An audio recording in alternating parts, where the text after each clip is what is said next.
decided to open this store because I had a buddy who got me into brewing. I mean, you know, everybody likes to drink beer. I was no exception.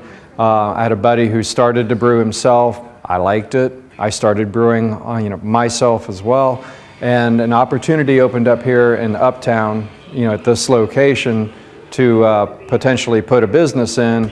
And it seemed very obvious to me with the fact that there's no other true home brew store in Columbus. To put one in. I mean, we have a couple of stores that sell beer supplies, beer and winemaking supplies, but they're not a real store. And what I mean by that is that you don't have the service. You don't have anybody to answer your questions or help you out if you have a problem.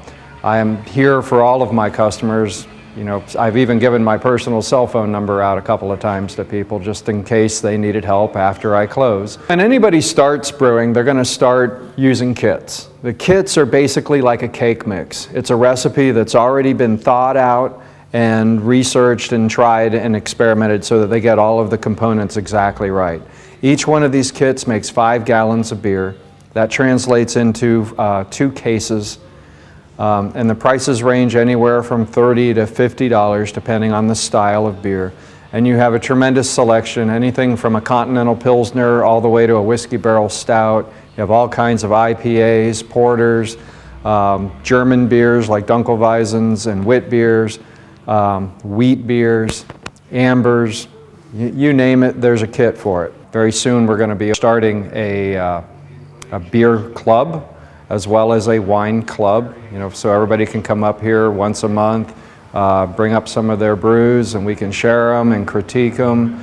As far as the winemaking goes, I'm going to work with some of the local merchants and get some wine in here, potentially some other vintners, because I know some area wineries where I can get people to come in and give people a lot more than just a place to go and buy grain and juice. The face of Uptown has changed quite a bit here recently. You've got the Misa wine shop, you've got Good Vibes, the Java Central, the Westerville Grill has turned around, Jimmy V's.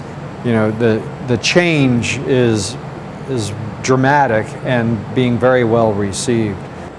I feel very fortunate to be in Westerville, and this has proven to be a really, really good location. Everybody wants to shop local. They could go elsewhere for a lot of stuff, but they'd rather shop local.